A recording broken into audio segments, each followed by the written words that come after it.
Seperti yang telah saya tegaskan dalam ucapan perbahasan titah diraja pada Dewan Yang Mulia ini, dasar mengenai Bumiputera mesti menjadi keutamaan kerajaan dan tidak boleh dikompromi tuan-tuan sama sekali. Berdasarkan jawapan YB Papa pada 23 Februari yang lalu, nampaknya kerajaan mengambil pendekatan yang agak terburu-buru dalam menggantikan dasar Wawasan Kemakmuran Bersama 2030 dengan konsep baru Malaysia Madani yang masih belum jelas perancangannya. Harus diingatkan bahawa WKB 2030 telah disepakati untuk menjadikan tunggak wawasan negara sehingga tahun 2030, malah sudah pun termaktub dalam dokumen RM ke-12 yang telah juga diluluskan di Dewan Yang Mulia ini. Agenda Bumiputera sebenarnya telah diberikan penekanan khusus dalam dasar Wawasan Kemakmuran Bersama sebagai kesinambungan daripada dasar-dasar kerajaan terdahulu, dasar ekonomi baru, dasar pembangunan nasional dan sebagainya. Di bawah gagasan besar WKB 2030 ini, Majlis Tindakan Kemakmuran Bersama telah pun ditubuhkan yang berfungsi sebagai sebuah mekanisme pemantauan di peringkat tertinggi untuk memastikan semua sasaran golongan putera dapat dicapai.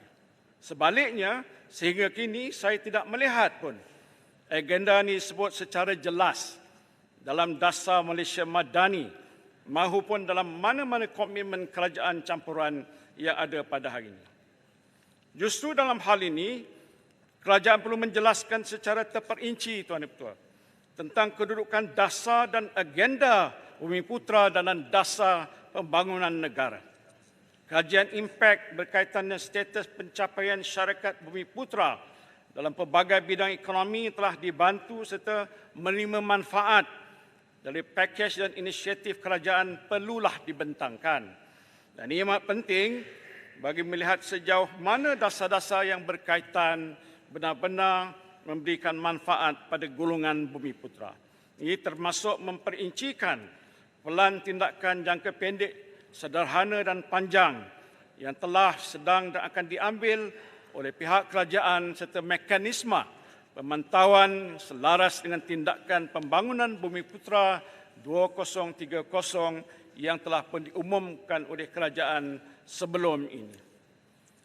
Seperkara lagi yang saya ingin menyentuh ialah mengenai Yayasan Pelaburan Bumiputera, Yayasan Amanah Hartanah Bumiputera, Yayasan Equity Nasional yang hendak disatukan ini. Saya ingin bertanya, adakah kerajaan telah menimbangkan dengan sebaik-baiknya keputusan ini?